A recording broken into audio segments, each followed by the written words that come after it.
सूफी निजामुद्दीन साहब किबला के चौखट पे जा करके और वहाँ पे आवाज लगाओ, वो कामिल वली है, और उनके दरवाजे पर जा करके पूछो इन दोनों की जरूरत क्या है। मैंने खतीबुल इब्राहिम के चौखट पे गया और जा करके पूछा इन दोनों की जरूरत क्या है, तो पता ये चला कि दुनिया की रोशनी में दुनिया की किताबें पढ़ सकते हो, अगर कुरान पढ़ रहा है तो तुम्हें दुनिया की रोशनी नहीं चाहिए, तुझे नूरे मोहम्मदी की जरूरत है। इसी आशिक ने कलम उठाया और कहा ये आना शान मोहम्मद के नाम पर, कुर्बान मेरी जान मोहम्मद के नाम पर, लड़ना नहीं है घोड़ कभी ऐसे अनाज में, अरे पोता है जबकि शान मोहम्मद के नाम पर, और काबे के छत पे ताई है सिदरा में आके खुद गाड़ा था एक निशान मोहम्मद के नाम। सुभान अल्लाह, सुभान अल्लाह, सुभान अल्लाह। अब आओ इस बात को और करीब करके आपको समझा करके गुजरो। जब रब्बे कायनात ने अपने नूर से अपने नबी के नूर को जुदा किया, बस समझाने के लिए बता रहा हूं ताकि आपके दिल पे ये बात असर करे। तो जब रब्बे कायनात ने अपने नूर से जुदा किया तो अपने नूर के इर्द गिर्द रखा, इसलिए कि उस वक्त जमीनो समा, चांद सूरज सितारे सैयारे, दुनिया का कोई निजाम नहीं था, तब रब्बे कायनात था। उसके बाद से जब अपने नबी के नूर को जुदा किया तो अपने नूर के इर्द गिर्द रखा। अब इस पॉइंट को समझे, इसी पॉइंट को समझा करके नबी की विलादत कब हुई और उनकी जरूरत क्या थी, और जब मेरे मुस्तफा आए तो उस वक्त के हालात क्या थे, बस इसी पे रोशनी डाल करके मैं अपनी गुफ्तगू का आपके हवाले करके गुजरूंगा। हजरत घरामी रब्बे कायनात ने जब अपने नबी के नूर को जुदा किया, हजरत घरामी तो जुदा करने के बाद अपने नूर के इर्द गिर्द रखा। और आओ कुरान उठाओ, कुरान में 6666 आयतें हैं, उसमें एक आयत है फी सित्तति अय्यामिन मस्तवा इला समाई फसब्बहुन्ना सबअ समावात व हुवा बिकुल्लि शैइन अलीम। हजरत घरामी 6 से 7 दिन में सारी दुनिया को बना लिया, और जब सारी दुनिया को बना लिया अब उसके बाद से अपने नूर के नबी के नूर को उठा करके हजरत घरामी चौथे हिजाब में रख दिया। चौथे हिजाब में रखने के बाद हजरत घरामी जब मेरे मुस्तफा हजरत आदम की पेशानी से गुजरते थे, जब हजरत अब्दुल मुत्तलिब की पेशानी में आए और हजरत अब्दुल मुत्तलिब की पेशानी से आने के बाद हजरत अब्दुल्ला की पेशानी में, हजरत अब्दुल्ला की पेशानी से हजरत आमिना रज़ियल्लाहु ताला अन्हा के रहमे मुबारक में, और उसके बाद से जब वो नूर जब इस दुनिया में जलवा करूंगा,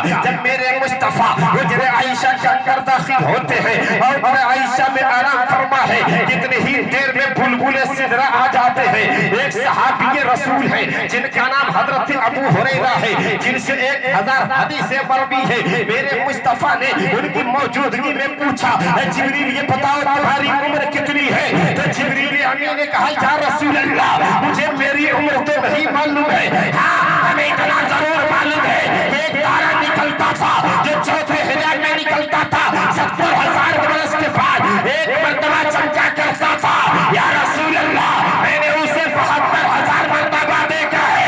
मेरे मुस्तफा ने फरमाया इज्जत रब्बी अना ज़ालिकल कौसर, ए जिब्रील मेरे रब की इज्जत की कसम मैं वही तारा जिसे तूने 72,000 मर्तबा देखा है। तभी तो किसी आशिक ने कलम उठाया तो लिखा कि मुस्तफा आ गए, इनकलाब आ गया, एक करोड़ को भीतर से खिताब आ गया, नाज़िकर ए हलीमा तेरी गोद में मुस्कुराता हुआ महताब आ गया, दहर में नजदियों के सवालात का बने अहमद रज़ा एक जवाब। नारे तकबीर, नारे रिसालत, मसलके आला हज़रत, जश्न ईद मिलादुन नबी। अब इससे अंदाजा करो कि जो तारा एक मर्तबा 70,000 बरस के बाद एक मर्तबा चमका और उसे 72,000 मर्तबा देखा गया, तो उसकी उम्र उस वक्त कितनी थी? आप कैलकुलेट करें, आपका कैलकुलेट फेल कर जाएगा। हजरत घरामी उस वक्त हजरत जिब्रील अमी की उम्र 4 अरब 80 करोड़ से भी ज्यादा था। अब इस जुमले पे गौर करें, हजरत ग्रामी, अब आप कहेंगे जैसे आपके यहाँ हाफिज अब्दुल बारी साहब पढ़ाते हैं, एक हफ्ता के लिए छुट्टी में गए, 2 महीना रह गए, 2 महीने के बाद आप आएंगे तो पूछेंगे ना कि आप कहाँ गए थे, आप इतना दिन क्या कर रहे थे। अब इस जुमले पे गौर करें, सिर्फ समझाने के लिए मैं चाहता हूं कि आपके दिल में मेरी बात उतर जाए। हजरत ग्रामी, तो अब जरा बताओ कि जो चौथे हिजाब में एक मर्तबा तारा नजर आए 70,000 बरस के बाद, और फिर 70,000 बरस तक वो नजर न आए, अब जरा चलो आलम तसव्वुर में डूब करके रब्बे कायनात की बारगाह में सरबत सुजूद होकर के पूछते हैं कि मौला, जब ये तेरे नबी का नूर जब ये चौथे हिजाब में चमकता था तो 70,000 बरस के बाद चमका करता था, आखिर ये 70,000 बरस तक रहता कहाँ था। तो चलो जरा आलम तसव्वुर में डूबेंगे तो पता चलेगा कि मुस्तफा की चौखट से ये आवाज आएगी, अरे सुनो 70,000 बरस तक ये नूरे मोहम्मद खुदा के सजदे में रहा करता था। ये लोगों बरेली का इमाम मोहम्मद रजा खान, हक्कानियत की पहचान, भारत की शान, इमाम मोहम्मद रजा खान, हक्कानियत की पहचान, सुन्नियत की जान, बरेली शरीफ की टूटी हुई चटाई पर बैठकर इरशाद फरमाते हैं, सबसे औला हमारा नबी, सबसे औला हमारा नबी, दोनों आलम का दूल्हा हमारा नबी, कौन देता है देने को बहुत चाहिए, देने वाला है सच्चा हमारा नबी, सब चमक वाले उजलों में चमका कीजिए, अंदर शीशों में चमका हमारा। वाह वाह वाह, जिंदाबाद। 70,000 बरस तक वो नूर सजदे में रहा।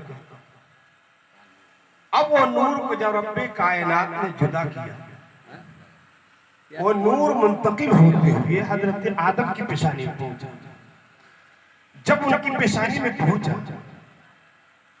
अब जरा गौर करो कि ये नूर जुदा होते हुए हजरत आदम की पेशानी में आया। हजरत आदम का मुजस्समा तैयार है, उनका जिस्म मुकम्मल तौर पर तैयार है, मगर जब तक रूह को उसमें नहीं रखा तब तक नहीं कहा कि इसमें तुम सजदा करो। लेकिन जैसे ही नूर मोहम्मदी हजरत आदम की पेशानी में दाखिल होगा, रब्बे कायनात ने जब अपने नबी के नूर को हजरत आदम की पेशानी में रखा, तब जाकर के कुरान में हजरत ग्रामी जब मेरे मुस्तफा मक्के के गलगे में आए और 40 साल जिंदगी गुजारने के बाद हजरत ग्रामी फराग की चुट्टी से आवाज लगाई, और जब कुरान नाज़िल होने लगा उसी कुरान में रब्बे कायनात ने फरमाया, इद कुल्ला लिल मलाइकति इसजुदू लिआदम फसजदू इल्ला इब्लीस अबा वस्तकबरा वकान मिनल काफिरीन व कुल्ना या आदम उस्कुन अंत व ज़ौजुकल जन्नत व कुला मिनहा रगदन हिस्सु शितुमा वला तक़रबा हादिहि शजरत फतकूना मिनज़ ज़ालिमीन फअज़ल्लहुमा अश-शैतानु अन्हा फअख़रजहुमा मिम्मा काना फीहि व कुल्ना बिदु बअदुकुम लिबअदिन अदुकु व लकुम फिल अर्दि मुस्तक़र्रुन मताउन इला हीन फतलक़्क़ा आदम मिन रब्बिही कलिमातिन फताबा अलैहि इन्नहु हुवत तव्वाबुर रहीम वल्लाह बितु मिनहा जमीअन। हज़रत ग्रामी आयत करीमा नाज़िल हुई और कहा कि मेरे मौला ने कहा, हे मेरे मलाइका आदम को सजदा करो, तो सबने सजदा किया, मगर इब्लीस ने सजदा नहीं किया। जब सजदा नहीं किया तो रब्बे कायनात ने उसके गले में लानत का तौल डाल करके और उसे जन्नत से बाहर कर दिया। तब तो किसी आशिक ने कहा, अरे ये गोरों ने सजदा रेज़ी, ये सितम नहीं तो क्या है, अरे ये गोरों ने सजदा रेज़ी, ये सितम नहीं तो क्या है, उन्हें अपने जैसा कहना तेरा हम नहीं तो क्या है, न गुनाह का शोर न ख्याल है नबियों का, जिन्हें कहते हैं मदीना वह इराक नहीं तो क्या। सबने सजदा किया, मगर आदम का सजदा हेलो आपको मालूम है क्यों नहीं किया? मैं बताता हूं। हेलो, उसको घमंड, गुरूर और तकब्बुर था। किस बात? उसको इस बात के तकब्बुर और घमंड थे कि हमें आग से बनाया गया और आदम को मिट्टी से बनाया गया। तो आग की हकीकत नहीं है कि मिट्टी को सजदा करे, मिट्टी की तरफ झुके, चाहे घमंड जिस तरह का भी हो, चाहे अलाउंसरी फन का हो, चाहे इल्म का हो, चाहे खिताब का हो, चाहे दौलत का हो, चाहे हुस्न का हो, चाहे मिरास का हो, जिस तरह के भी दौलत और जिस तरह के भी नेमत अगर रब्बे कायनात ने आपको दी जा तो आप उसका शुक्रिया अदा करें, आप घमंड और गुरूर में न डूबे, इसलिए कि रब्बे कायनात के नजदीक सबसे नापसंदीदा चीज घमंड और गुरूर है। हे लोगों, उसे रब्बे कायनात ने जन्नत से बाहर क्यों कर दिया? आपको पता है कि उसने सजदा कितना किया था? आपको नहीं पता है कि सजदा किसने किया था? लेकिन जब तकब्बुर किया, रब्बे कायनात को नापसंदीदा गुजरा तो रब्बे कायनात ने उसे जन्नत से बाहर कर दिया। अब हम आपसे पूछना चाहते हैं कि सजदा कितना किया था? अब आप कहेंगे कि मौलाना सिराजुद्दीन निजामी साहब हमें नहीं मालूम है। हम कहते हैं कि सुनो, वो जन्नत में रह करके 650 करोड़ बरस सजदा किया था। तारीखों में आता है और हदीसों में आता है कि अगर उसके सजदे अगर इस रूए जमीन पे बिखेर दिए जाए तो एक राई के दाने के बराबर भी जगह नहीं बचेगी जहां पर वो सजदा न किया हो। लेकिन रब्बे कायनात ने कहा हमें ऐसे सजदे की जरूरत नहीं है, करोड़ों अरबों सजदे की जरूरत नहीं है। अरे हमें एक ही सजदा चाहिए, मगर करबला वाले इमाम हुसैन वाला सजदा चाहिए। मिजाजे वक्त का मौसम बदलने लगता है, अंधेरा काट कर सूरज निकलने लगता है। अरे अजीब बात है कि खामोश होकर बैठे हैं, नबी के जिक्र से पत्थर पर रब्बे कायनात ने जन्नत से बाहर इसलिए किया कि तुमको घमंड है कि हमने सजदा किया और ये मिट्टी से पैदा हुआ, मां से पैदा किया। बस बात को समेट रहा हूं हजराते गिरामी कि जब उसे घमंड हुआ तो रब्बे कायनात ने जन्नत से बाहर कर दिया। अब रब्बे कायनात ने नहीं देखा कि सजदा कितना किया है।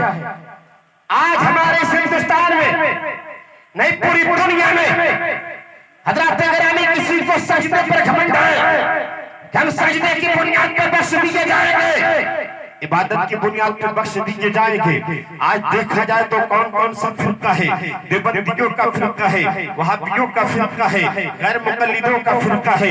ये जितने फिरके हैं, कोई सुलही कुल्ली कहता है, कोई नासिबी कहता है, कोई देवबंदी कहता है, कोई सल्फिया कहता है, कोई हम अल्फिया कहता है, कोई अल इस्लामी जमात कहता है। ये सब के सब जमात वाले कहते हैं कि नमाज की बुनियाद पर बख्श दिए जाएंगे। हम कहते हैं कि चलो, अगर नमाज ही की बुनियाद पे बख्श दिए जाएंगे तो इस तरह से तो घमंड तुम्हारा पाप इब्लीस ने भी किया था। लेकिन रब्बे कायनात ने उसको करोड़ों सजदा नहीं देखा। तुम दुनिया में सजदा करते हो, तुम मुसल्ले पे बैठ कर सजदा करते हो, तुम किसी मस्जिद में बैठ कर सजदा करते हो, लेकिन रब्बे कायनात ने देखा कि वो जन्नत में सजदा किया है। तो जन्नत से जब उसे बाहर किया तब तो उसके नमाज को उसे रोक लेनी चाहिए। नमाज को कहना चाहिए कि मौला ये तो तेरे लिए बहुत इबादत किया है, इसे जन्नत में रहने दो। लेकिन रब्बे कायनात ने ये नहीं कहा कि हम करोड़ों नहीं, अरबों नहीं, खरबों सजदे हैं, अगर तुम्हारे दिल में इश्क़ नबी नहीं है, हुब्बे रसूल नहीं है, नबी की उल्फत नहीं है, तो तुम्हारे सजदे सजदे नहीं है। इसलिए बरेली के इमाम फरमाते हैं, चमक तो उसे पाते हैं सब पाने वाले, मेरा दिल भी चमका दे चमकाने वाले, बरसता नहीं देखकर अपने रहमत बदों पर भी बरसाते बरसाने वाले। तू जिंदा है अल्लाह, तू जिंदा है अल्लाह, मेरी चश्मे आलम से छुप जाने वाले। और इन बदअकीदों को कहते हैं कि अहमद रजा का चौखट पकड़ करके कहो कि मैं मुजरिम हुआ, मुझे साथ ले लो कि रास्ते में है जा बाजार आने वाले, रजा नफ्स से दुश्मन है तब मैं ना आना। कहा तूने देखे हैं चंद्र। नारे तकबीर, नारे रिसालत, जश्न ईद मिलादुन नबी, सरजमीने मनन पूरा। आज वही जमात